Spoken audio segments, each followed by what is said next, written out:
அதை கருத்தால் புரிந்திட தூண்டும். என்ன நேர்ந்தாலும் நன்றி ஸ்துதி கூறி பணிவேன் இறைவா. உந்தன் திருவுளப்படி என்னை நடத்தும் ஓ பரிசுத்த ஆவியே. என் ஆன்மாவின் ஆன்மாவே உம்மை ஆராதனை செய்கின்றேன். எல்லாரும் சேர்ந்து நம்பிக்கையோடு சத்தமாக பாடுங்கள். ஆராதனை செய்கின்றேன். ஆண்டவரே, ஒவ்வொரு மக்களை ஆசிர்வதியும். பரிசுத்த ஆவியின் வல்லமையால் நிறைத்து எங்கள் ஒவ்வொருவரையும் புது படைப்பாக மாற்ற வேண்டும். ஆண்டவரே, இயேசுவே நன்றி, இயேசுவே ஸ்தோத்திரம், இயேசுவே ஆராதனை. ஹல்லேலூயா, Hallelujah. Hallelujah, Hallelujah. Hallelujah. So once again we are sitting in the very presence of Almighty God. மீண்டும் ஒரு முறை வல்லமையான நம்முடைய ஆண்டவரின் பிரசன்னத்தின் முன் நாம் அமர்ந்திருக்கின்றோம். You are here because Jesus invited you. இயேசு நம்மளை அழைத்தபடியினால் தான் நாம் இங்கே அமர்ந்திருக்கிறோம். Gospel is in John chapter 6 and verse 44 says, யோவான் 6:44 இவ்வாறு சொல்கிறது, nobody can come to me unless you are attracted by my Father in heaven. விண்ணகத்திலுள்ள என் தந்தை உங்களை ஈர்த்தால் ஒழிய ஒருவரும் என்னிடம் வர முடியாது. Therefore, if you are here because you are invited by Jesus, ஏனென்றால் இயேசுவினால் அழைக்கப்பட்டதினால் தான் நீங்கள் இங்கே இருக்கிறீர்கள். Father Bosco was telling you there are more than 5,000 subscribers already for our Arulalayam Center. Father தந்தை போஸ்கோ சொன்னார்கள், அருளாலயம் அந்த யூடியூபுக்கு 5000 சப்ஸ்கிரைபர்ஸுக்கு மேலே ஆகிவிட்டார்கள் என்று. So you got invitation through your WhatsApp messages also. ஆகவே வாட்ஸ்அப் மெசேஜ் மூலமாக கூட உங்களுக்கு அந்த அழைப்பு கிடைத்திருக்கிறது. So it is not just Father Bosco giving you the messages, rather Jesus invited you. இது ஃபாதர் பாஸ்கோ உங்களை அழைத்ததல்ல, இயேசு ஆண்டவரே உங்களை அழைத்திருக்கிறார். வருக வருக என்று வரவேற்கின்றோம். Hallelujah. Hallelujah. Hallelujah. Hallelujah. That's why divine mercy Jesus is standing there. அதனால் தான் இறை இரக்க ஆண்டவர் இங்கே இருக்கிறார். Hallelujah. Hallelujah. And if you come at the invitation of Jesus, there is a promise for you. இயேசு அழைத்ததினால் நீங்கள் இங்கே வந்திருக்கிறீர்கள் என்றார், உங்களுக்கென்று ஒரு வாக்குத்தத்தம் இருக்கிறது. You know, when Babu was sharing his testimony with you, even I was also feeling my heart filled with the love of Jesus. Brother Babu அவருடைய சாட்சியை பகிர்ந்து கொண்டபோது என்னுடைய இருதயம் கூட கடவுளுடைய அன்பினால் நிரம்பி வழிந்தது. When you were struggling to speak, you know, my eyes were also getting flooded. அவர் பேசுவதற்கு சிரமப்பட்ட போது என்னுடைய கண்களில் கண்ணீர் வந்து விட்டது. It's always like that when we are really feeling, when we share how God touched you, that will touch someone else also. ஏனென்றால் நாம் நம் ஆண்டவரை பற்றி பேசும்போது நம்மை தொட்ட ஆண்டவர் மற்றவர்களையும் தொடுகிறார். And the Holy Bible says, Gospel is in John chapter 1 and verse 29. யோவான் 1:29 இவ்வாறு சொல்லுகிறது. And John the Baptist was standing with two of his disciples. திருமுழுக்கு யோவான் 2 சீடர்களோடு நின்று கொண்டிருக்கிறார். And before that you will see John the Baptist sending some of his disciples to Jesus. அதற்கு முன்னால் நாம் பார்க்கிறோம் யோவான் ஸ்நானகர் 2 சீடர்களை இயேசுவிடம் அனுப்பி வைக்கிறார். And ask, are you the Messiah? Are you the one whom we had expect, or do we have to wait for someone else? அவர் கேட்டு அனுப்புகிறார், நீர்தான் வாக்களிக்கப்பட்ட மெசியாவா அல்லது மெசியாவுக்காக நாங்கள் இன்னும் காத்து கொண்டிருக்க வேண்டுமா? Jesus did not say I am the Messiah.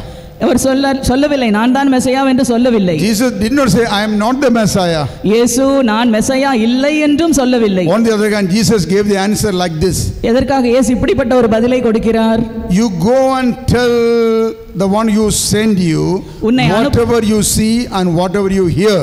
நீங்கள் பார்ப்பவற்றையும் நீங்கள் கேட்பவற்றையும் நீங்கள் உங்களை அனுப்பியவரிடம் போய் சொல்லுங்கள் என்று சொல்லி அனுப்புகிறார். And what are you seeing?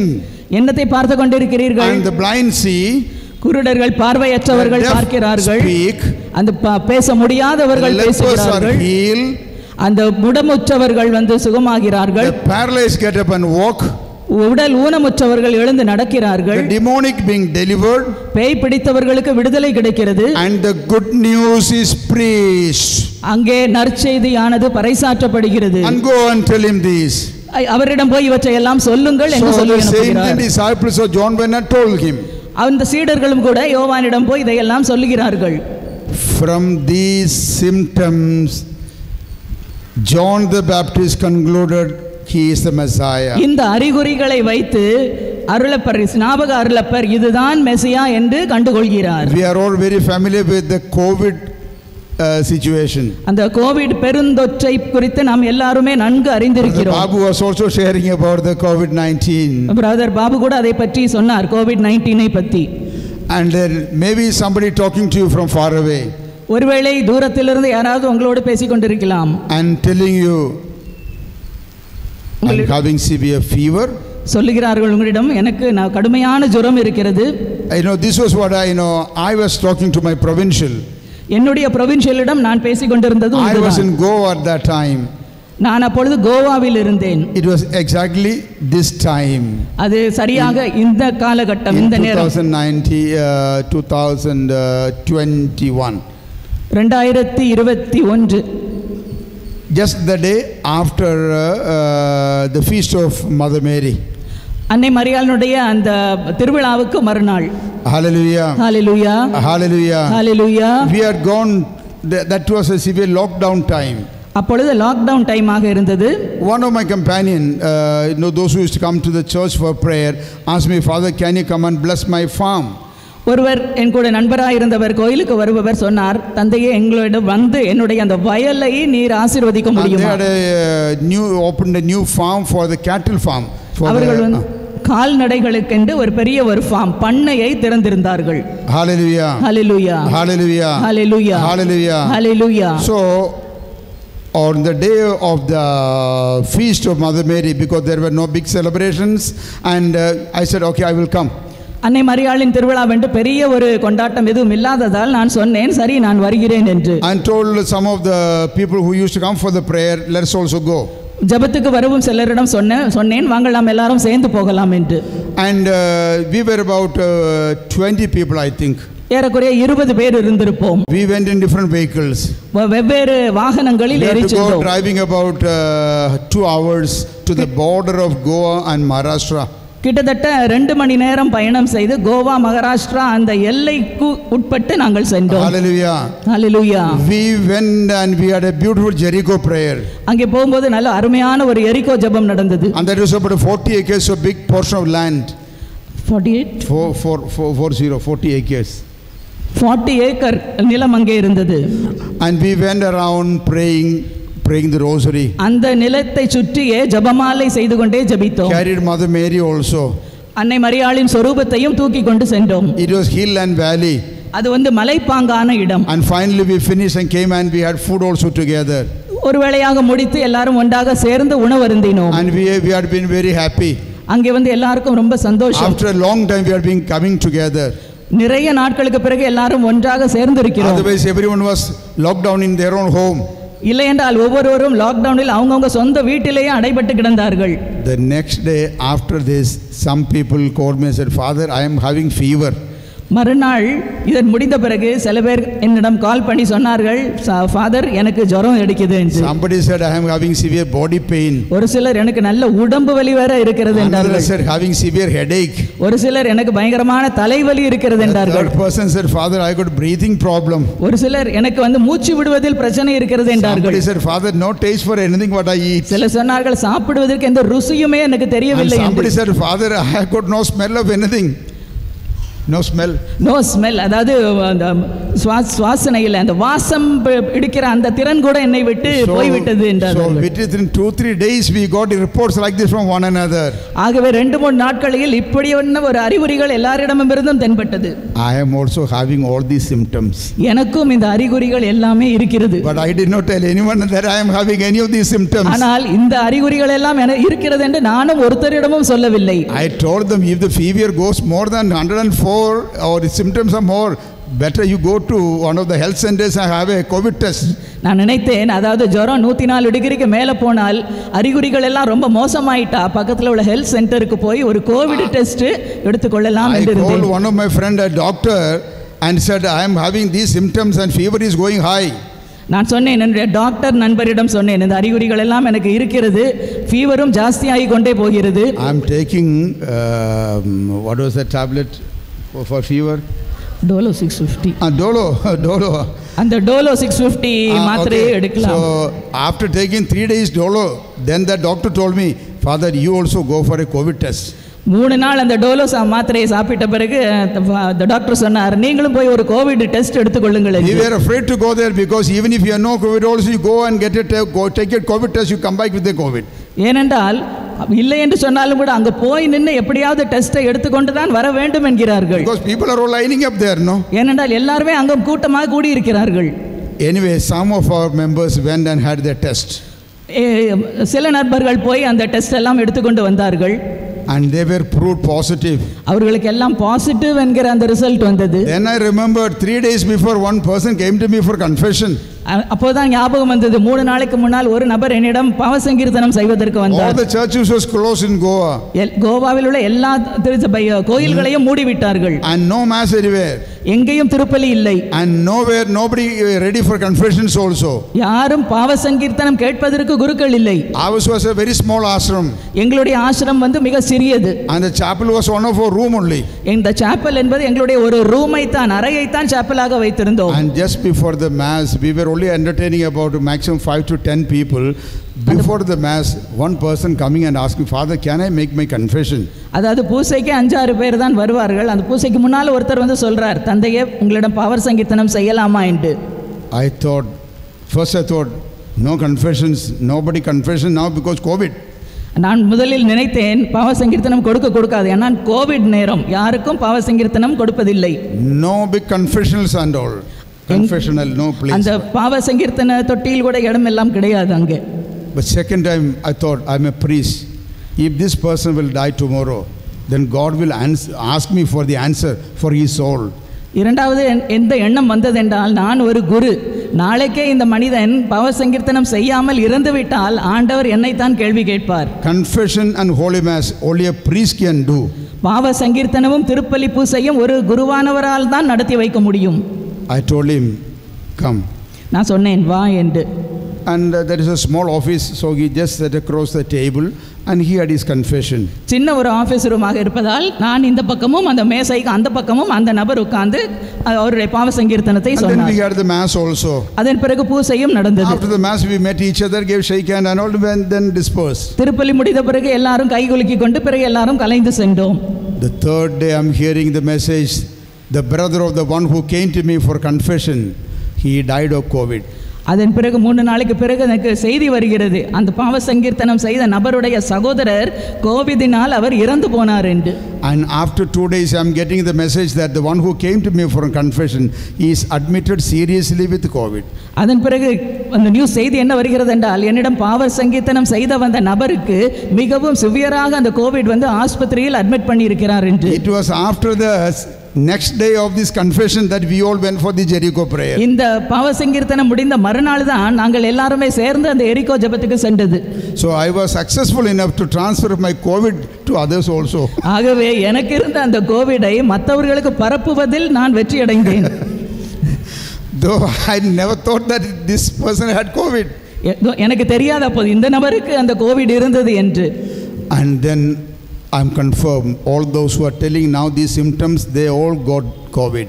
அப்பொழுதுதான் புரிந்தது, இந்த அறிகுறிகள் தென்பட்ட எல்லாருக்குமே கோவிட் இருந்தது என்று. One of the senior member of this group, he also got admitted because of heavy breathing problem. அதில் மிகவும் மூத்தவராய் இருந்த ஒரு நபருக்கு அந்த மூச்சு விடுதலில் அதிக பிரச்சனை இருந்ததால் அவரை அட்மிட் செய்தோம். And that evening I got the message, the one who came to me for confession, he also died of COVID. அந்த சாயங்காலம் எனக்கு செய்தி வந்தது, என்னிடம் பாவர் சங்கீர்த்தனம் செய்ய வந்த அந்த நபரும் இறந்து விட்டார் என்று. So I knew next is my turn. நான் நினைச்சேன் அடுத்தது நம்முடைய டர்ன் தான் என்று. So we also closed the chapel, no masses. நாங்களும் எங்களுடைய கோயிலை மூடிவிட்டோம், திருப்பலி வைக்கப்படவில்லை. Somebody will come and bring some food and keep it at the entrance there. யாராவது சில கொஞ்சம் சாப்பாடு கொண்டு வந்து வாசலுக்கு வெளியே வைத்து விட்டு செல்வார்கள். And we are all confined in our own rooms. எல்லாருமே அவர்களுடைய அறைகளில் அடைபட்டு கிடந்தோம். My fever going up.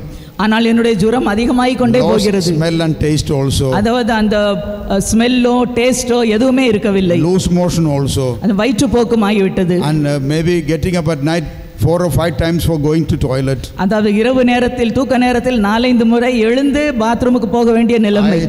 I called my father province and said, Father, I am having fever.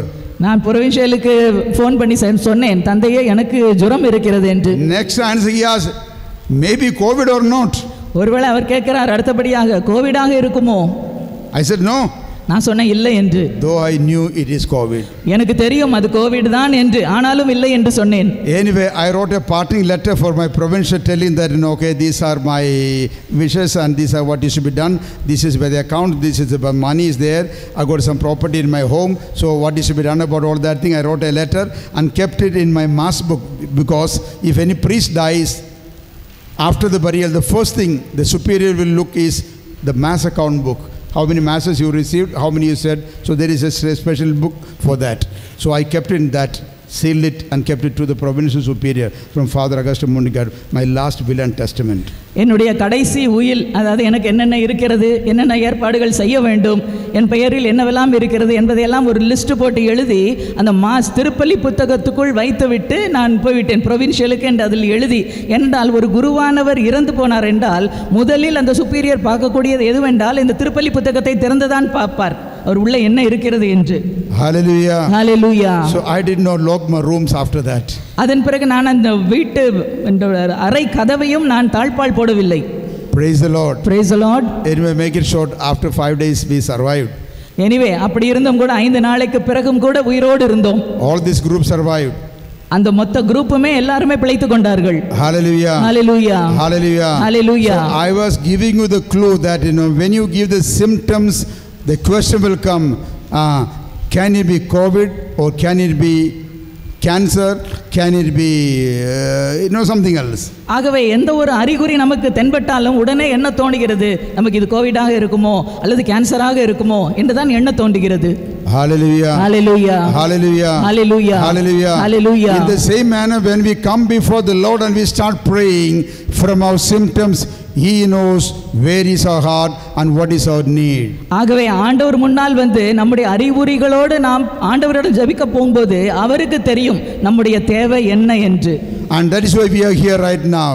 அதனால் தான் இந்த நேரத்திலே இப்பொழுது நாம் ஆண்டவர் முன்னால் இருக்கிறோம். So I was telling you, you are here because you are invited by Jesus. நான் சொல்றேன் இல்லையா, நீங்கள் இங்கே இருக்கிறீர் ஏனென்றால் ஆண்டவரே உங்களை வரவேற்றிருக்கிறார். And I said, if you have come here, you have a promise. உங்கள் வந்தவர்களுக்கு ஒரு வாக்குத்தத்தமும் இருக்கிறது. So we need to know the promise. அந்த வாக்குத்தத்தம் என்னவென்று நாம் தெரிந்து கொள்ள வேண்டும். John chapter 6 and verse 37. யோவான் 6:37 தான் அந்த வாக்குத்தத்தம் இருக்கிறது.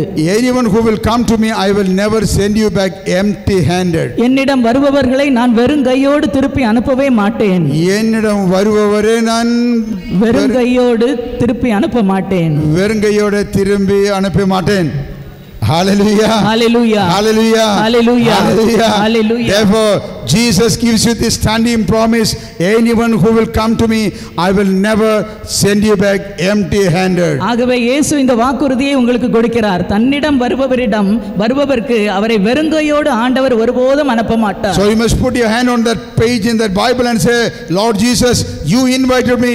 I have come to Arlale Ambattur. ஆகவே அந்த பைபிளின் மேல் கையை வைத்து நாம் என்ன சொல்ல வேண்டும்? ஆண்டவரே நீர்தான் என்னை அழைத்தீர், அதனால் தான் நான் அம்பத்தூர் வந்தேன் என்று சொல்ல வேண்டும். Because I know the experience of so many people who came here and cried and prayed, they got abundance of blessings. ஏனென்றால் எனக்கு தெரியும் இங்கே வந்து அழுது ஜெபித்து அதிகமான ஆசீர்வாதங்களை பெற்றுக்கொண்டவர்களை பற்றி எனக்கு தெரியும். What Babu shared and others shared here is a few examples. Babu brother எப்பொழுது அதை பகிர்ந்து கொண்டார், அதுபோலவே நிறைய பேரும் இருக்கிறீர்கள். Hallelujah. Hallelujah. Hallelujah. Hallelujah. My first visit abroad was in 1996. எனக்கு வெளிநாட்டுக்கு போகக்கூடிய என்னுடைய முதல் ட்ரிப்பானது 1996 நடந்தது. Until that time I had no passport also. அதுவரைக்கும் எனக்கு பாஸ்போர்ட்டும் இருந்ததில்லை. Father Matthew Naikabrambil told me so many times, Father Augustine, apply for a passport, have a passport, we need to have people to preach abroad. Father Nayakkaparambil அடிக்கடி என்னிடம் சொல்லுவார், தந்தையே சீக்கிரத்தில் passport வாங்கி வைத்துக் கொள்ளுங்கள், ஏனென்றால் பல நாடுகளுக்கு நாம் சென்று நற்செய்தியை அறிவிக்க வேண்டும் என்று. I said we have got a lot of places in India, so why to go abroad now? நான் சொன்னேன் அப்பொழுதெல்லாம் இந்தியாவிலேயே நிறைய இடம் இருக்கு, எதுக்காக வெளிநாடு செல்ல வேண்டும்? I told you the beginning of this Ambattur center many years back. பல வருஷங்களுக்கு முன்னால் அம்பத்தூர் ஆரம்பிப்பதற்கு பல வருஷம் முன்னால் நான் அவரிடம் இப்படி சொன்னேன். And that time along with the Father Jose Adapur, there had been some people helping him. அப்பொழுது ஃபாதர் ஜோஸோடு சேர்ந்து இன்னும் சில மக்கள் வந்து எனக்கு உதவி செய்தார்கள். And one among them, he was helping father in this center, and then he prayed here asking for a blessing for a job. ஒரு நபர் அப்பொழுது காலகட்டத்தில் இருந்த ஒரு நபர் இங்கே வந்து ஜெபித்து தனக்கு ஒரு நல்ல வேலை கிடைக்க வேண்டும் என்று ஜெபித்தாராம். And then he got a job abroad in Singapore. அப்பொழுது அவளுக்கு சிங்கப்பூரில் ஒரு நல்ல வேலை கிடைத்தது. He asked for a blessing in India only. அவர் கேட்டது ஆசீர்வாதம் இந்தியாவிலே எனக்கு தாங்கள். God always gives you more than what you ask. ஆனால் ஆண்டவர் வேறு விதமாக ஃபாரின் கண்ட்ரியில கொடுத்தார். Hallelujah. Hallelujah. And when he was in Singapore for 3 months, அந்த சிங்கப்பூரில் 3 மாதம் அவர் இருந்தபோது he met some Malayalis there. அங்கே சில மலையாளிகளை அவர் சந்தித்தார். And told about his experience here. அவருடைய அந்த அனுபவங்களை குறித்து அவர்களிடம் இவர் சொன்னார். He told about the Porta Divine experience. He told them about the Porta Divine. அந்த போர்ட்டா டிவைனில் அவருக்கு பெற்ற அனுபவங்களை குறித்து அவர்களிடம் அவர் பேசினார். So that was setting a fire there. அது வந்து ஒரு ஒரு வெளிச்சத்தை அவர் அப்படியே ஸ்பார்க் பண்ணினது போல. He dropped a spark of the fire there. ஒரு நெருப்பு ஸ்பார்க்கை அங்கே போட்டது போல அது ஆயிற்று. It began to get fire. அதிலிருந்து அந்த தீ பற்றி எரிய ஆரம்பித்தது. Then he got in touch with the Singapore Malayali Association. அதன் பிறகு அந்த சிங்கப்பூர் மலையாளி அசோசியேஷனோடு அவருக்கு தொடர்பு ஏற்பட்டது. Then he got in touch with the Singapore church. அதன் பிறகு சிங்கப்பூர் கோவிலோடு சந்திப்பு. And together with one Father Vincent Lee, a Chinese priest, and with the Singapore Malayali Association, they wanted to have a Porta retreat or a Vincentian retreat in Singapore. அதன் பிறகு அந்த மலையாளி அசோசியேஷனும் சேர்ந்து ஒரு Chinese குருவானவரும் சேர்ந்து இதே போல ஒரு வின்சென்ஷியன் போட்டா சென்டர் மாதிரி அங்கேயும் ஆரம்பிக்க வேண்டும் என்று அவர்கள் உணர்ந்தார்கள். Father Matthew Naikamaramil was not ready to go at that time. Father Matthew Naikamaramil was not ready to go. Father Matthew நாயக்கபரங்களுக்கு அப்பொழுது அந்த இடத்திற்கு போய் அந்த சென்டர் ஆரம்பிக்க விருப்பம் இல்லை. Invitation came to Father Jose Adapur in Ambattur. ஆனால் அந்த அழைப்பு யாருக்கு வந்தது? அம்பத்தூரில் உள்ள ஜோஸ் அடப்பூர் ஃபாதருக்கு தான் அது வந்தது. I was in Porta at that time. நான் அப்பொழுது போர்ட்டாவில் இருந்தேன். I used to come and help here on first Fridays. ஒரு முதல் வெள்ளிக்கிழமைகளில் மட்டும் தான் நான் இங்கு வந்து உதவி செய்வேன். Father Jose told me, Father Augustine, go to Singapore. Father Jose என்னிடம் சொன்னார், அகஸ்டின் ஃபாதர் நீங்க சிங்கப்பூருக்கு போங்க என்று. I said I have no passport. நான் சொன்னேன் என்கிட்ட பாஸ்போர்ட்டே இல்லையே. Father Jose was already working in Africa before that, then he was in Germany, so he had passport and all. Father Jose Africa Germany இங்கெல்லாம் ஏற்கனவே பணி செய்ததால் அவரிடம் பாஸ்போர்ட் எல்லாம் தயாராக இருந்தது. He forced me for that. என்னை அது அப்படியே அவர் கட்டாயப்படுத்தினார். கட்டாயப்படுத்தியதால் நான் பாஸ்போர்ட்டுக்கு அப்ளை செய்தேன். பாஸ்போர்ட்டும் கிடைத்தது. And to make it short, joined with the Father Jose and with the 5 of our, we went to Singapore. ஆகவே ஃபாதர் ஜோஸோடு சேர்ந்து இன்னும் 5 நபர்களோடு கூடவே சேர்ந்து சிங்கப்பூருக்கு சென்றோம். That was the first time any Porta charismatic ministry coming to Singapore. அதுதான் முதல் முறையாக அந்த போர்ட்டா charismatic ஊழியம் சிங்கப்பூரில் ஆரம்பிக்கப்பட்டது. Since then, every year more than 3 or 4 times I used to go to Singapore. அதிலிருந்து ஒவ்வொரு வருஷமும் 3-4 தடவையாவது நான் சிங்கப்பூருக்கு போய் வருகிறேன். And many of the priests and people also got the anointing. நிறைய ஆட்களும் குருவானவர்களும் மக்களும் கூட அந்த டீமோடு அங்கே போகிறார்கள். Then they began to sponsor our trip. அதன் பிறகு மற்ற ட்ரிப்புகளுக்கு எல்லாம் சென்றார்கள். From there joined with them, we went to Australia. அதன் பிறகு ஆஸ்திரேலியாவுக்கு சென்றோம். We went to Malaysia. மலேசியாவுக்கு. We went to South Korea. South Korea தென்கொரியாவுக்கு சென்றோம். Hallelujah. Hallelujah. We went China. சைனாவுக்கு சென்றோம். And Mongolia. மங்கோலியாவுக்கும். See how started from Ambattur. பாருங்கள் இதெல்லாம் எங்கே இருந்து ஆரம்பித்தது? அம்பத்தூரில் இருந்து தான் ஆரம்பித்தது. Hallelujah. Hallelujah. Hallelujah. Hallelujah. Hallelujah. Hallelujah. Hallelujah. Hallelujah. So in 1996 September, Father Jose and myself and we had a few other members who joined to go to Singapore. ஆகவே 1996ஆம் ஆண்டு நானும் ஃபாதர் ஜோஸும் கூட சில நபர்களும் சேர்ந்து சிங்கப்பூரில் சென்று அந்த result of someone who was a volunteer here and asked for a prayer, got a job in Singapore. He took the message of God. இது எப்படி நடந்தது? இங்கே தன்னார்வ தொண்டராக இருந்த ஒருவர் ஒரு வேலைக்காக ஜெபம் படித்து அந்த வேலை சிங்கப்பூரில் கிடைத்தவுடன் இங்கிருக்கிற எல்லாரையும் சேர்த்து கொண்டு அவர் இந்த ஊழியத்தை அங்கே ஆரம்பிக்கிறார். Now the one Jayanand who joined me for the first time going abroad along with me to Singapore, now he is a world preacher. He has come here also. Brother Jayanand என்று ஒருவர் இங்கேயும் கூட அவர் பிரசங்கம் பண்ணி இருக்கிறார். அந்த காலத்தில் அவரும் எங்களோடு வந்தவர். இப்பொழுது அவர் பல நாடுகளுக்கு சென்று பிரசங்கம் செய்து கொண்டிருக்கிறார்.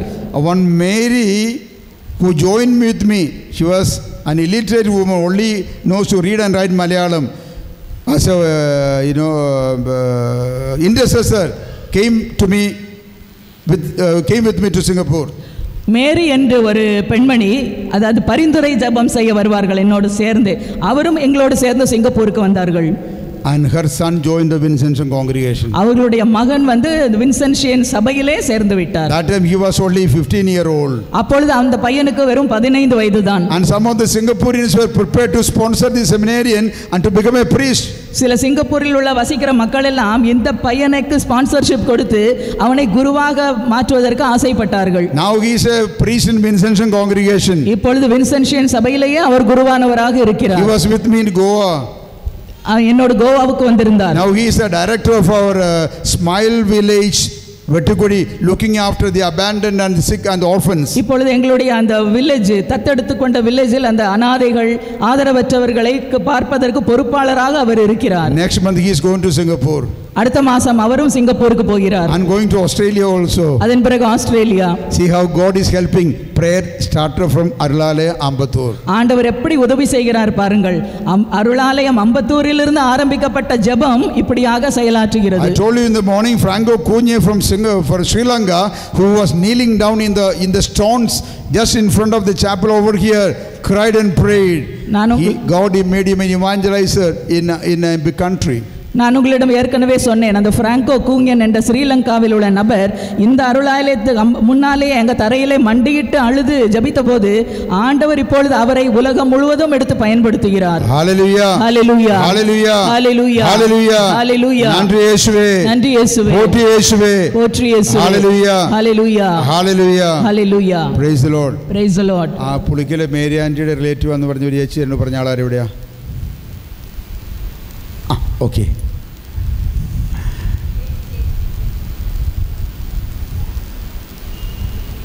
മോളുടെ പേരെന്നാന്ന് പറഞ്ഞേ? Tessy, Lissy. Little before, at the end of the prayer, she came and told me, Father, I am related to you.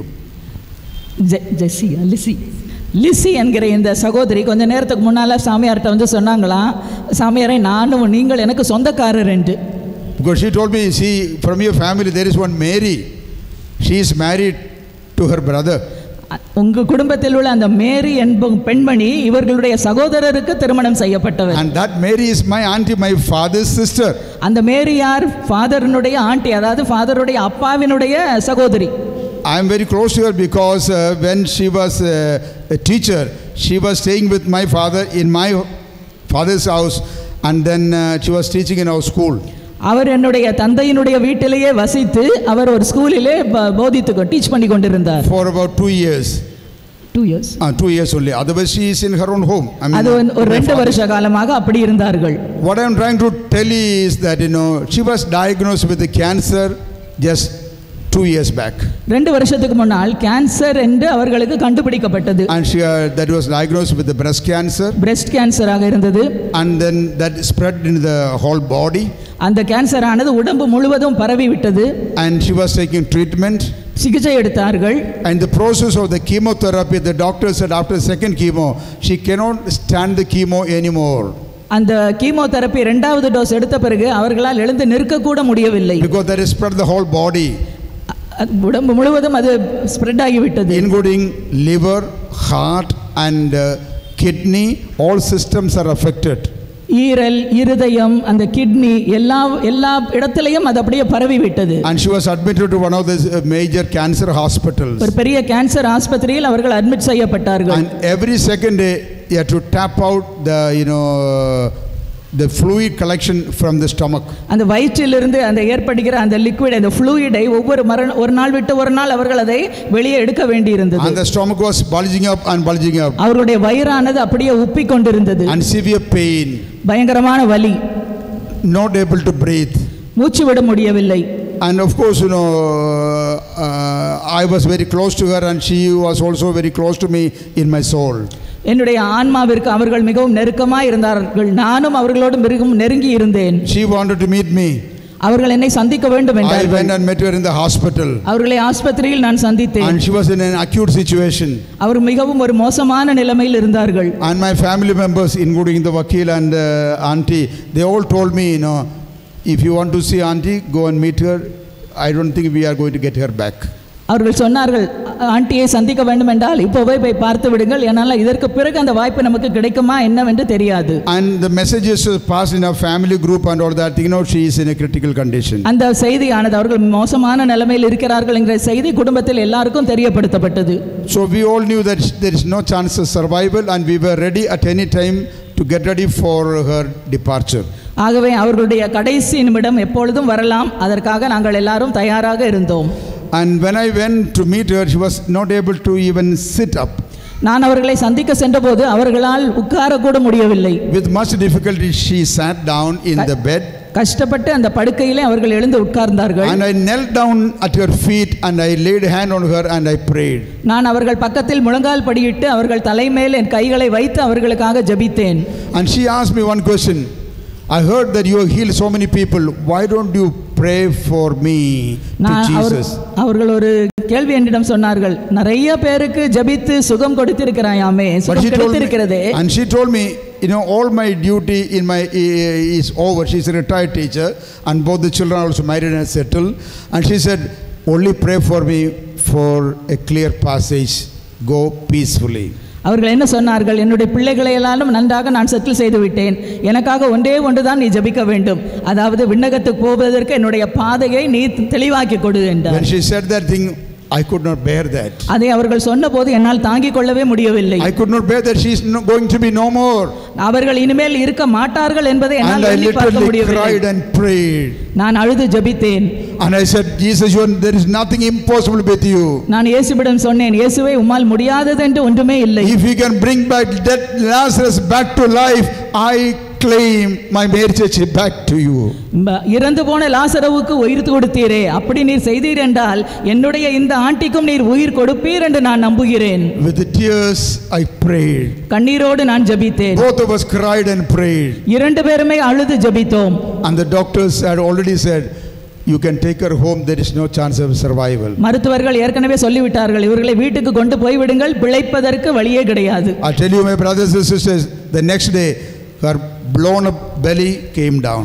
நான் சொல்லுகிறேன் பிரியமானவர்களே, மறுநாளே அவர்களுடைய அப்படியே உப்பி போயிருந்த அந்த வயிறு அப்படியே அமுங்கி விட்டது.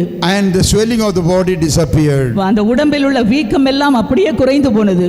Within 4 days, the doctors came and had the medical examination, and to the surprise of the doctor said, there is no trace of cancer in her body. 4 நாட்களுக்கு பிறகு எடுத்த பரிசோதனையில் கேன்சரின் அறிகுறியே இல்லை என்று மருத்துவர்கள் அறிக்கை சொன்னார்கள். Hallelujah. Hallelujah. Hallelujah. Hallelujah. And the doctors told, teacher, you can go back and do whatever you like and eat whatever you want.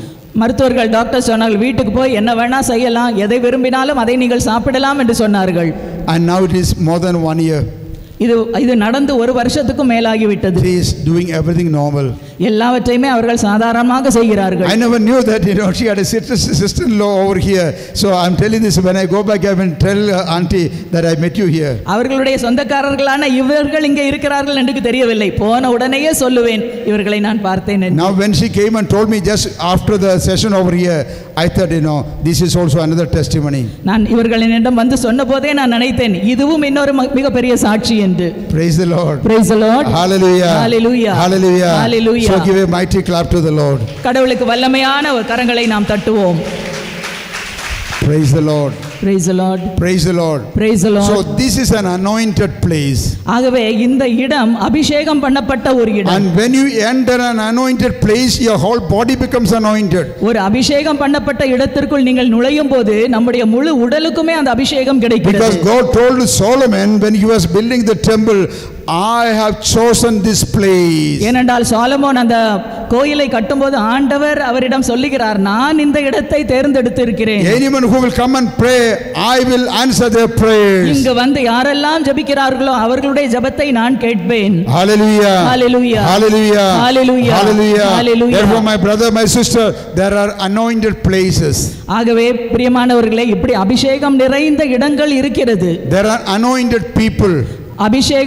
அபிஷேகம் பெற்ற மக்கள் இருக்கிறார்கள். Hallelujah. Hallelujah. Hallelujah. Hallelujah. Hallelujah. Hallelujah. There are even things with anointing. சில பொருட்களுக்கும் கூட அந்த அபிஷேகம் இருக்கிறது. Hallelujah. Hallelujah. Hallelujah. Hallelujah. Hallelujah. Hallelujah. God gave a staff, a stick to Moses. ஆண்டவர் மோசேக்கு ஒரு கோலை கொடுக்கிறார். And God told Moses, you throw this on the ground. ஆண்டவர் சொல்லுகிறார், மோசே இந்த கோலை தரையிலே போடு என்று. And that became a snake. அது போட்டவுடன் அது பாம்பாக மாறுகிறது. Take it up. அதை கையிலே எடு என்றார். And then it became a stick again. கையில் எடுத்தவுடன் அது மீண்டும் கோலாக மாறுகிறது. And God said, this will be a sign for you. அது சொன்னார், இந்த இதை நான் உனக்கு அடையாளமாக கொடுக்கிறேன். And go with this before Pharaoh. அந்த பார்வோனுக்கு முன்னால் இந்த கோலோடு நீ போ. When they had to cross the Red Sea, God told Moses, take out your stick and stretch out your hand and divide the sea. அந்த செங்கடலை பிளப்பதற்கு முன்னால் ஆண்டவர் மோசேயிடம் சொல்லுகிறார், அந்த கோலை கொண்டு அந்த செங்கடலை நீ காட்டு, அதன் பிறகு அந்த கடல் வந்து பிளக்கும் என்று. And Moses did that. மோசே ஆண்டவர் சொன்னபடியே செய்தார். Hallelujah. Hallelujah. Hallelujah. Hallelujah. Hallelujah. Hallelujah. And when there was no water in the rock, he struck the rock with his stick and the water came out from there. அங்கே தண்ணீர் இல்லாத போது அந்த பாறையை அந்த கோலினார் அவர் தட்டினார், உடனே அங்கே இருந்து தண்ணீர் வந்தது.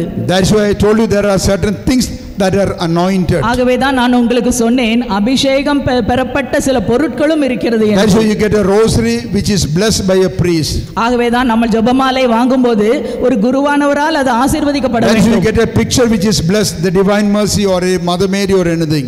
இறை இரக்கத்தின் படமோ அல்லது மாதாவின் படமோ வாங்கும்போது அதை உருவானவர் ஆசீர்வதிக்க வேண்டும். Hallelujah. Hallelujah. I said there are places that are anointed. நான் சொன்னேன், அபிஷேகம் பண்ணப்பட்ட இடங்களும் இருக்கிறது. There are certain people who are anointed. அபிஷேகம் பெற்றுக்கொண்ட மக்களும் இருக்கிறார்கள். Moses was anointed. மோசே அபிஷேகம் பண்ணப்பட்டவர். Elijah was anointed. எலியாவுக்கு அந்த அபிஷேகம் இருந்தது. When he prayed, fire came down from heaven. எலியா ஜெபித்தபோது விண்ணகத்திலிருந்து நெருப்பு கீழே இறங்கி வந்தது. Peter and Paul were anointed. பேதுருவும் பவுலுக்கும் அந்த அபிஷேகம் இருந்தது. When they came to the temple, there was a man sitting there lame. அங்கே கோயிலுக்கு வந்தபோது முடமான ஒரு நடக்க முடியாதவன் அங்கே அமர்ந்திருந்தான். And he was sitting and begging there. அவன் அங்கே உட்கார்ந்து பிச்சை எடுத்துக் கொண்டிருந்தான். Peter said, I have no money to give you, no silver and gold to give you. பேதுரு சொல்லுகிறார், பொன்னோ வெள்ளியோ என்னிடம் இல்லை. I give you what I got. என்னிடம் உள்ளதை நான் உனக்கு தருகிறேன். ஆண்டவர் இயேசு கிறிஸ்துவின் பெயராலே எழுந்து நட. இயேசுவின் நாமத்தினாலே எழுந்து நட என்கிறார். And he got up and walked. உடனடியாக அவன் எழுந்து நடந்தான். Jumping up and down. அப்படியே முன்னும் பின்னும் குதித்துக் கொண்டே ஓடுகிறான். Therefore there are people who are anointed.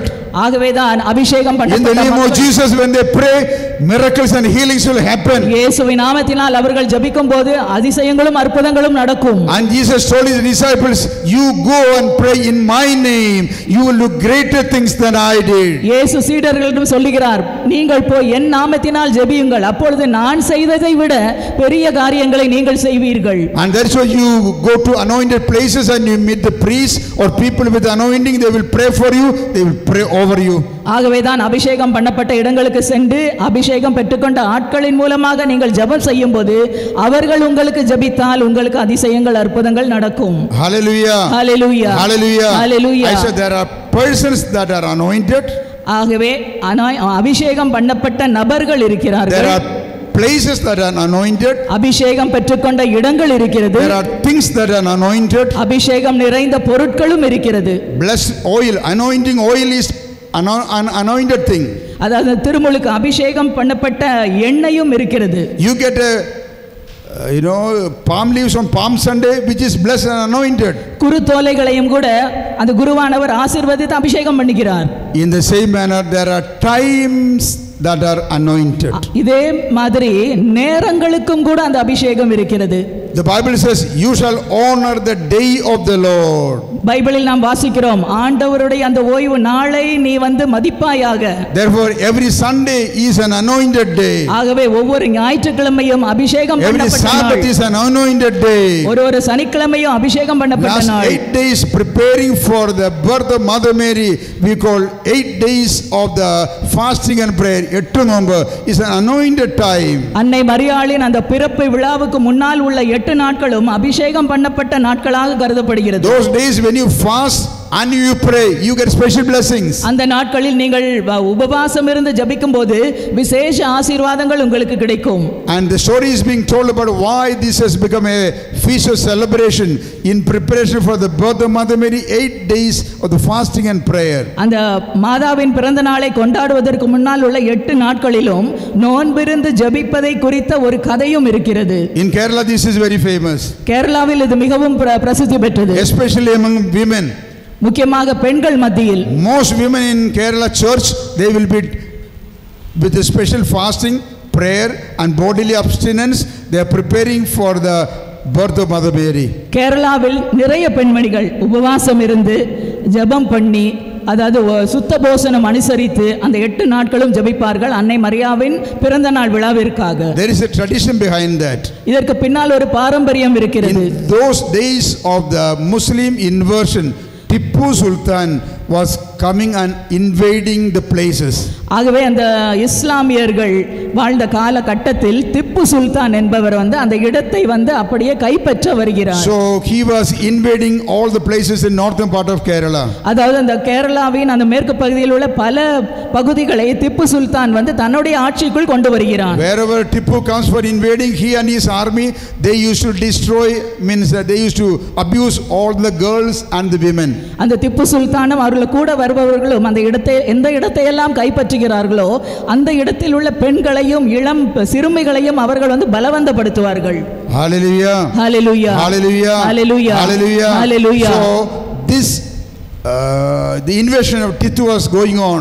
இந்த திப்பு சுல்தானினுடைய இந்த அரசாட்சி அங்க போய் கொண்டே இருந்தது. So southern Kerala, Thiruvidampur, that area, they were all very afraid now. ஆகவே கேரளா பகுதியில் உள்ள அந்த மக்கள் எல்லாம் மிகவும் பயந்து போய் இருந்தார்கள். And the mothers were struggling how to safeguard our girls.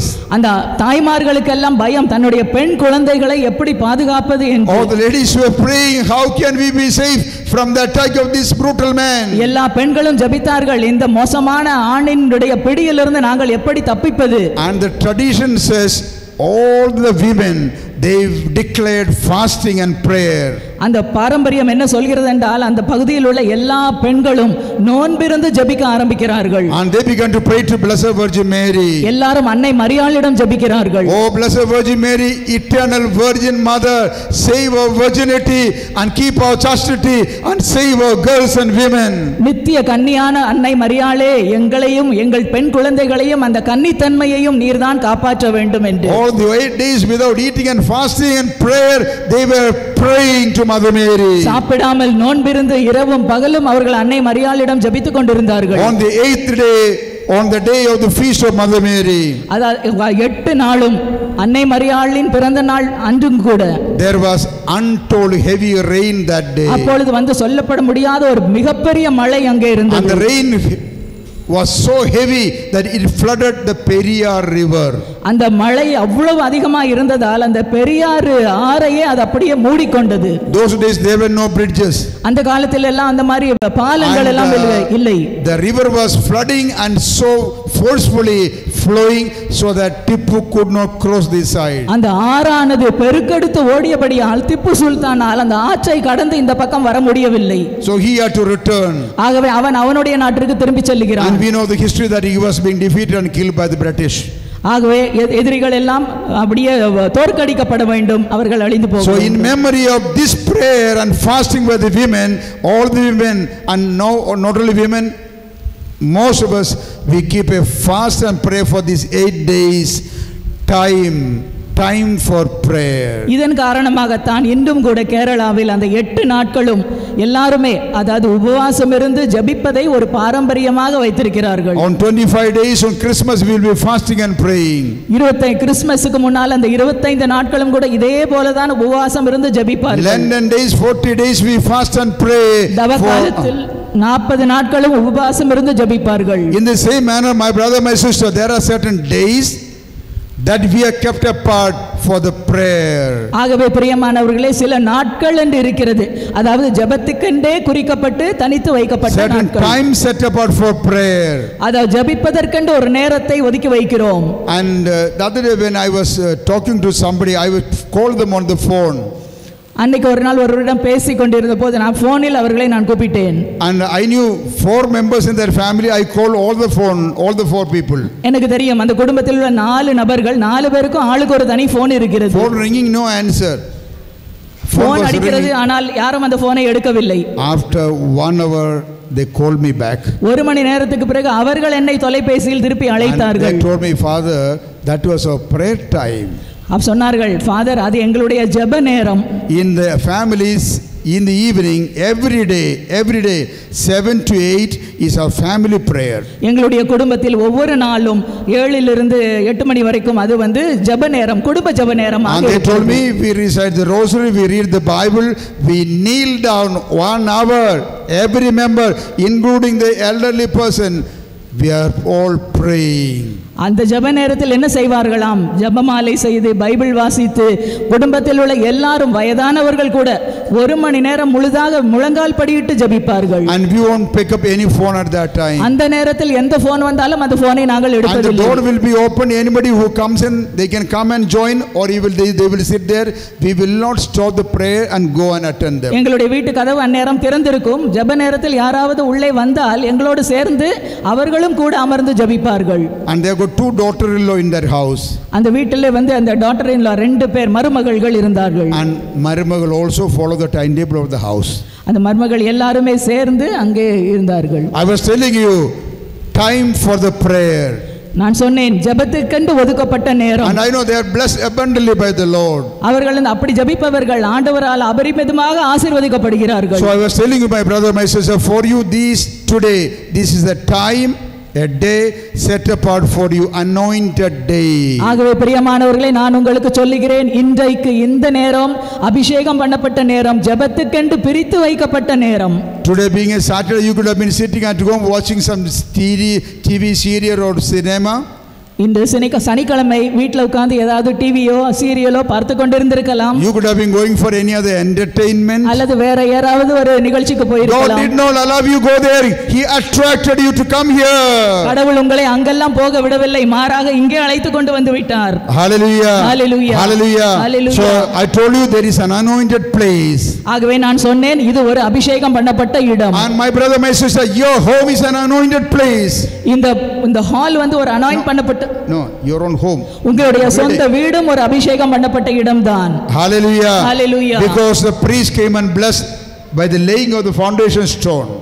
ஆகவே அந்த சாமியார் வந்து அந்த மூலைக்கல்லை வைக்கும் போதும் கூட அதை ஆசீர்வதித்து தான் தருகிறார். And annually when you finish a house, the priest came and blessed again.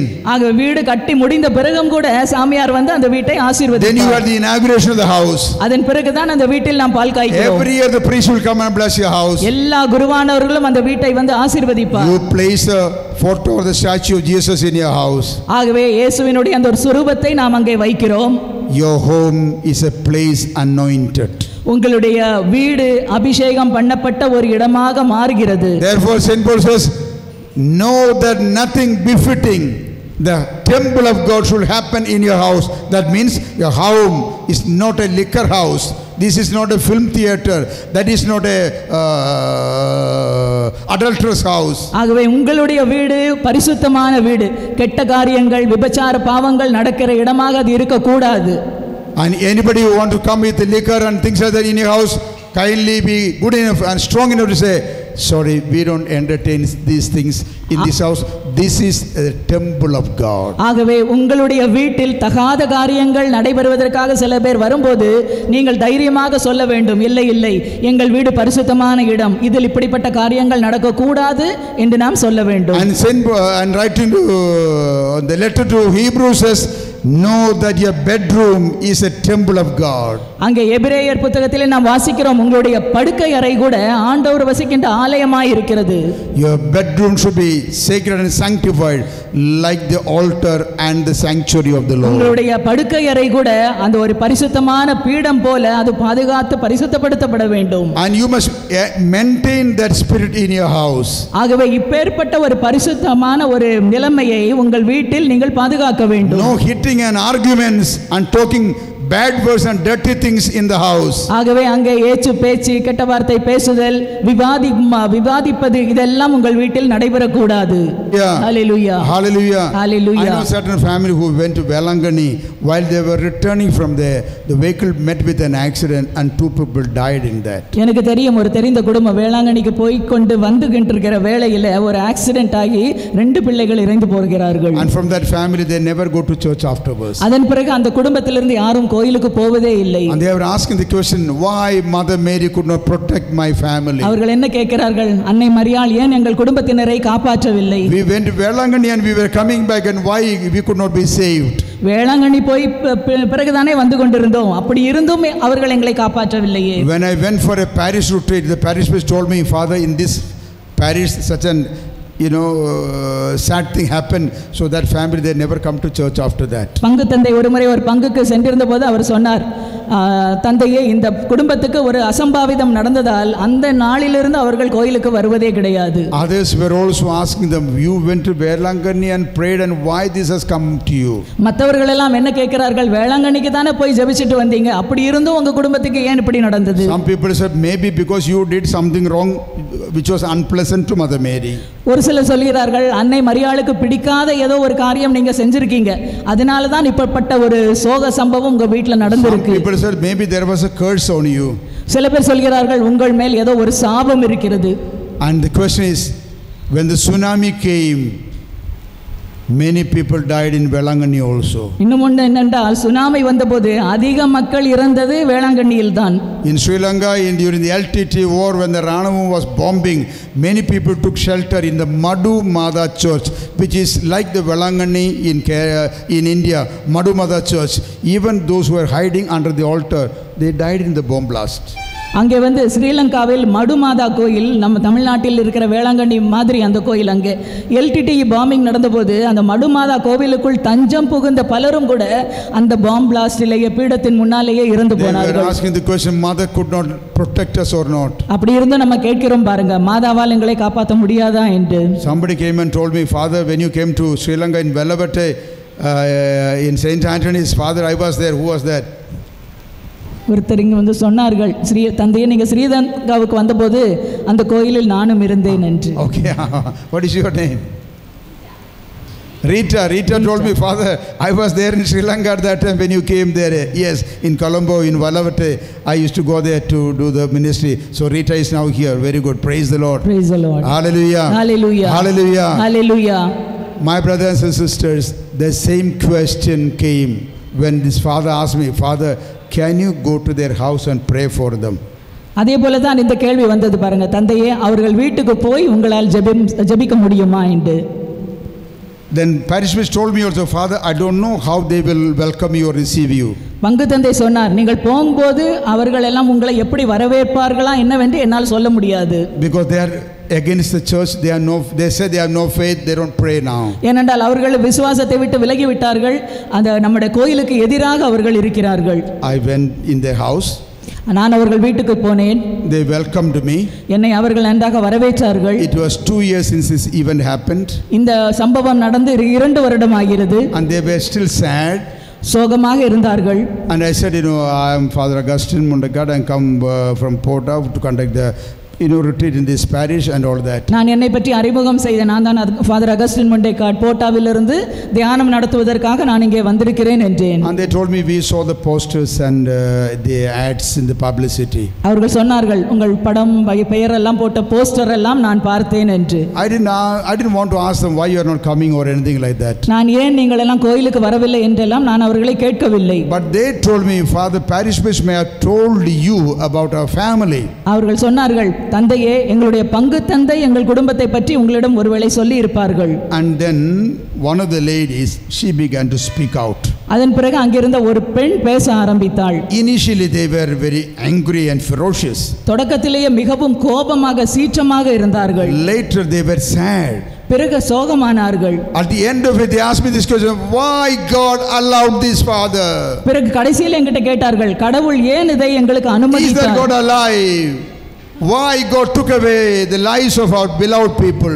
எனக்கு பிரியமானவர்களுடைய உயிர்களை ஏன் ஆண்டவர் எடுத்துக்கொண்டார்? And they were very sad. ரொம்பவும் சோகமாக போனார்கள். And I tell you, my brother, my sister, I cried and prayed before God. Oh Lord my God, why did you send me into this house? நான் உண்மையிலேயே அழுது ஆண்டவர்ட்ட கேட்டேன், ஆண்டவரே ஏன் என்னை இந்த வீட்டிற்குள் அனுப்பி வைத்தீர்? I am a sinful human person. நான் ஒரு பாவியான ஒரு மனிதன். I don't have the gifts of the prophets. அந்த தீர்க்கதரிசிகளுக்கு இருந்த அந்த வரங்கள் எல்லாம் எனக்கு இல்லை. I don't have the anointing of the apostles. அந்த அப்போஸ்தலர்களுக்கு இருந்த அபிஷேகம் எனக்கு இல்லை. I don't know the sanctity of the angels. வானதூதர்களுக்கு உள்ள அந்த புனிதம் எனக்கு இல்லை. Why have you sent me here? என்னை போய் ஏன் இந்த வீட்டுக்கு அனுப்பினீர்? Then he asked me, open the Bible. பிறகு ஆண்டவர் சொன்னார், பைபிளை திறந்து பார். I asked him, do you have a Bible in this house? நான் அவர்களிடம் கேட்டேன், உங்க வீட்ல யார்கிட்ட பைபிள் இருக்கு? There was a Bible on top there, but it is all dusty and never opened. அங்க மேல ஷெல்ஃப்ல ஒரு பைபிள் இருந்தது, ஆனா எல்லாம் தூசி படிந்து இருந்தது. And I opened it. நான் அந்த பைபிளை திறந்தேன். Psalm 56 and verse 8. திருப்பாடல் 56 8ஆம் வசனம். I kept an account of your tossings and kept your tears in bottles.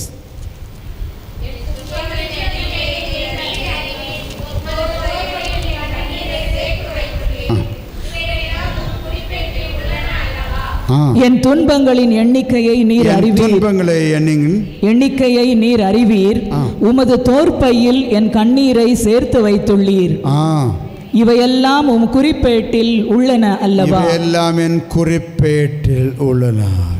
I said, when you lost your son and your daughter-in-law and the tears that you shed at that time, that has come and fallen in the palm of God, the Bible says. நான் அவர்களிடம் சொன்னேன், நீங்கள் உங்கள் மகனையும் மருமகளையும் இழந்து கண்ணீர் விட்டபோது அந்த கண்ணீரை எல்லாம் ஆண்டவர் தன்னுடைய உள்ளங்கையில் பிடித்து வைத்திருக்கிறார். And after clearing a competitive examination, you took your son to present himself before Mother Mary and an offering to pray there.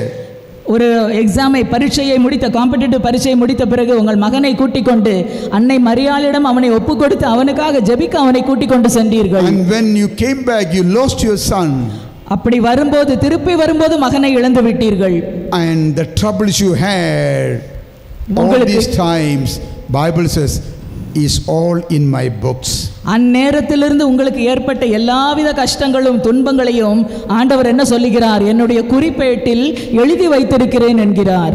And they asked, why God did not answer our prayer? அவர்கள் சொன்னார்கள், ஏன் கடவுள் எங்கள் ஜெபங்களுக்கு பதில் தரவில்லை? And our daughter struggled in the hospital in the ICU for 3 days without breath, but he took away the life. ICUவிலே 3 நாட்கள், அதாவது ஒரு இது இல்லாமல் நான் கஷ்டப்பட்டேனே, அப்படி இருந்தும் கூட என் மகனை ஆண்டவர் எடுத்துக்கொண்டாரே. I said, Mother Mary carried Jesus in her womb and went to do the ministry of service to Elizabeth. நான் சொன்னேன், அன்னை மரியாள் இயேசுவை தன் கருவில் தாங்கி அந்த கரு தாங்கின நிலையில் எலிசபெத் அம்மாளை சந்தித்து அவர்களுக்கு பணி செய்வதற்காக அவர்கள் கடந்து சென்றார்கள். And the Bible says, Gospel Luke and chapter 1 and verse 38 onwards, after this Mary went in haste to the hill country of Judea and going to meet Elizabeth. லூக்கா முதல் அதிகாரத்தில் 2வது சொல்லப்பட்டிருக்கிறது, இந்த செய்தியை கேட்ட உடனேயே அன்னை மரியாள் விரைந்தோடி உடனடியாக யூதேயா மலைநாட்டிற்கு சென்றார். And she went and ministered Elizabeth 3 months. அங்கே எலிசபெத் அம்மாளோடு 3 மாதங்கள் தங்கி இருக்கிறார். And she gave joy in their house. அந்த வீட்டிற்கு அன்னை மரியாள் சந்தோஷத்தை கொடுக்கிறார். Anointed Elizabeth and also John the Baptist in the womb with the Holy Spirit. அதன் வழியாக எலிசபெத் அம்மாளுக்கும் அபிஷேகம் கிடைக்கிறது. அவர்கள் கருவில் இருந்த திருமுழுக்கு யோவானுக்கும் அபிஷேகம் கிடைக்கிறது. She went from Galilee, Nazareth in Galilee to Judea. கலிலேயாவில் உள்ள நாசரேத்தில் இருந்து யூதேயாவுக்கு சென்றார்கள். And the same way with Jesus was to walk afterwards. அதே போலத்தான் இயேசுவும் நம்மோடு கூட சேர்ந்து நடக்கிறார். No. This was Mary went with Jesus first this place. Afterwards, Jesus' public ministry was going from Galilee to Judea. இது இயேசுவினுடைய முதல் மினிஸ்ட்ரியாக இருந்தது. பிறகு கலிலேயிலிருந்து யூதேயாவுக்கு போகிறார். Hallelujah. Hallelujah. Hallelujah. Hallelujah. Hallelujah. Hallelujah. Mary was walking first the hill country, difficult path, but Jesus was to walk afterwards. முதலில் அன்னை மரியாள் இயேசுவோடு சேர்ந்து அந்த மலைப்பாதையில் மலை நாடுகளுக்கு நடந்து செல்கிறார். பிறகு இயேசு ஆண்டவர் அந்த பாதையை பின்பற்றி இன்னொரு மலை நாட்டிற்கு மலையை நோக்கி நடந்து செல்கிறார். This time Jesus was in the womb. அது முதலில் நடந்தது இயேசு அன்னையின் கருவில் இருந்தபோது. 33 years after that, another hill country, Jesus walking from Jerusalem to the Calvary with the cross, Jesus walking, Mary walking behind him. ஆனால் 33 வருடங்களுக்கு பிறகு இயேசு கல்வாரி சிலுவையை சுமந்து கொண்டு கல்வாரி மலையை நோக்கி செல்கிறார். அவர் நடக்கும்போது அன்னை மரியாளும் கூடவே நடக்கிறார்கள். That mother may have prayed to God the Father, I told Fiat, you told me you will have good things to happen. Save my son, save my son. Every bit of the foot that she was walking Calvary along with the son, she was praying to God the Father. ஆனா ஒவ்வொரு படியையும் அந்த கல்வாரி மலையில எடுத்து வைக்கும்போது அன்னை மரியாள் பிதாவாகிய ஆண்டவரிடம் அவர்கள் ஜெபித்துக்கொண்டே வந்திருப்பார்கள். Every time when the soldiers were beating him and scourging him, Mary prayed, save my son. ஒவ்வொரு முறையும் அந்த போர் சேவகர்கள் இயேசுவை வாரினால் அடிக்கும்போது அன்னை மரியாள் என்ன ஜெபித்திருப்பார்கள்? ஆண்டவரே என் மகனை காப்பாற்றும் என்று. Every time when Jesus fell under the weight of the cross, Mary was shivering and cried, save my son under the weight of this cross. சிலுவையின் பாரம் தாங்காமல் இயேசு ஆண்டவர் கீழே விழும்போது அன்னை மரியாள் ஒவ்வொரு முறையும் ஜெபித்திருப்பார்கள், என் ஆண்டவரே என் மகனை காப்பாற்றும் என்று. ஆண்டவரே இந்த வலியை தாங்கிக் கொள்கிற சக்தியை என் மகனுக்கு தாரும் என்று. When the soldiers were threshing down the thorn cross, the crown upon his head, she prayed, save him from this crown of thorns. ஒவ்வொரு முறை அந்த முள் கிரீடத்தை இயேசுவின் தலையில் வைத்து அழுத்தும் போது அன்னை மரியாள் என்ன வேண்டி இருப்பார்கள்? அன்பான பிதாவே என்னுடைய மகனை இந்த முட்கிரீடம் தாக்குதலிலிருந்து நீர் காப்பாற்றும் என்று. When her husband Joseph died, leaving her alone, a widowed mother with a boy Jesus, she cried and prayed, why you leave me a widow at a young age now? யோசேப்பு புனித சூசையப்பர் இறந்தபோது இயேசு சின்ன பையனாக இருந்திருப்பார். அப்போது அன்னை மரியாள் ஆண்டவரிடம் கேட்டிருப்பார்கள், என் தகப்பனே ஏன் என்னை ஒரு இளம் விதவையாக இப்படி கஷ்டப்பட வைத்து விட்டீர் என்று. And when his hands were stretched out on the cross and the nail was stuck on his hands and legs, she cried and prayed. இயேசுவின் கரங்களை விரித்து அவருடைய கைகளிலும் கால்களிலும் சிலுவையில் ஆணியால் அறைந்தபோது அன்னை மரியாள் கதறி ஜெபித்திருப்பார்கள். When he was raised up on the cross, standing in heaven and earth, when he prayed and cried, El, El, lama sabachthani, my God, why have you abandoned me? இயேசு ஆண்டவரை சிலுவையில் அறைந்து அவரை நிறுத்தி உயரை நிறுத்தி தூக்கிய போது விண்ணுக்கும் மண்ணுக்கும் நடுவில் அவர் அந்தரத்தில் தொங்கின போது அன்னை மரியாளும் வேண்டி இருப்பார்கள், இயேசு கேட்டார் இல்லையா, என் தகப்பனே ஏன் என்னை கைவிட்டீர் என்று. When that only son was dying like that, God the Father hearing this prayer, did he come down to save him from the cross? இயேசு ஆண்டவர் அங்கே சிலுவையில் தொங்கும்போது தன்னுடைய ஒரே மகன் அப்படி தொங்கும்போது விண்ணக பிதா விண்ணிலிருந்து இறங்கி அவரை காப்பாற்ற வந்தாரா? When Jesus was dying like this, Mary was crying and standing at the foot of the cross, did he come down from there? இயேசு சிலுவையில் தொங்கும்போது அன்னை மரியாள் சிலுவை அடியிலிருந்தே ஜெபித்துக் கொண்டிருக்கிறார்கள். அப்பொழுது ஆண்டவர் இயேசுவை காப்பாற்ற வந்தாரா? Innocent, sanctified, pure Virgin Mary had to suffer so much. Then that God who was in heaven when Jesus was dying, he is still there. He was there even when your son and your daughter-in-law died in an accident. அன்பான இயேசு கிறிஸ்து அப்படி சிலுவையிலே தொங்கி மரிக்கும் போது அதையெல்லாம் பார்த்து கொண்டிருந்த ஆண்டவர் உங்களுடைய மகனும் மருமகளும் இறக்கும் போதும் கூட அதே ஆண்டவர் உங்களை பார்த்து நோக்கி கொண்டுதான் இருக்கிறார். When I was saying like this, suddenly I heard a big cry in the house, and the mother and the father together crying, they were crying and holding on the crucifix over there, and they cried. And they said, oh God, forgive us, and forgive us, oh God. I tell you, the next day, they were in front, kneeling down and attending the retreat. நான் இந்த செய்தியை அந்த குடும்பத்திடம் சொன்னபோது அந்த குடும்பத்தில் உள்ள அந்த அப்பாவும் அம்மாவும் கதறி அழுது அந்த சிலுவையை பிடித்துக்கொண்டு ஆண்டவரே எங்களை மன்னித்து விடுங்கள் என்று சொன்னார்கள். மறுநாளே அவர்கள் கோயிலுக்கு வந்து முதல் வரிசையில் அமர்ந்திருந்தார்கள். Therefore, my brother, my sister, when God will answer your prayer, He will answer the prayer according to His wisdom, not according to what you ask. ஆகவே பிரியமானவர்களே, கடவுள் ஏன் என் ஜெபத்தை கேட்கவில்லை என்று நீங்கள் கேட்கும்போது ஆண்டவர் என்ன செய்வார் என்றால் அவருடைய ஞானத்தின்படி உங்களுடைய ஜெபத்திற்கு பதில் தருவார், நம்முடைய விருப்பத்தின்படி அல்ல. And remember, Mary had the privilege, and also I would say that is agony for her to have this son lying lifeless in her lap, the Pietà. அன்னை மரியாளுடைய அந்த இயேசுவை கையில் ஏந்திய பியட்டா என்ற சுரூபத்தை நாம் பார்க்கும்போது என்ன தோன்றுகிறது? ஆண்டவருடைய உயிரற்ற உடலை தன்னுடைய கரங்களில் மடியில் தாங்கி இருக்கும்போது அது அவர்களுக்கு சொல்லவண்ணா ஒரு துக்கத்தை கண்டிப்பாக கொடுத்திருக்க வேண்டும். But she had the joy of witnessing the resurrection. ஆனால் அன்னை மரியாளுக்கு அந்த உயிர்த்தெழுதலை பார்க்கக்கூடிய அந்த ஒரு சந்தோஷம் இருந்தது. She had the privilege to see the ascension. ஆண்டவருடைய விண்ணேற்றத்தை காண்பதற்குரிய அந்த பாக்கியம் அவர்களுக்கு கிடைத்தது. She had the privilege to be together with the apostles and sitting in the upper room where he broke his body and gave in the same room, have the Pentecost experience. அன்னை மரியாள் சீடர்களோடு சேர்ந்து மேல்மாடி அறையில் இருக்கும்போது அந்த பெந்தெகோஸ்தே அனுபவத்தை பெற்றுக்கொள்கிற சந்தோஷம் அவர்களுக்கு இருந்தது. In the same manner, my brother, my sister, I pray shortly now we will have the adoration and the healing prayer.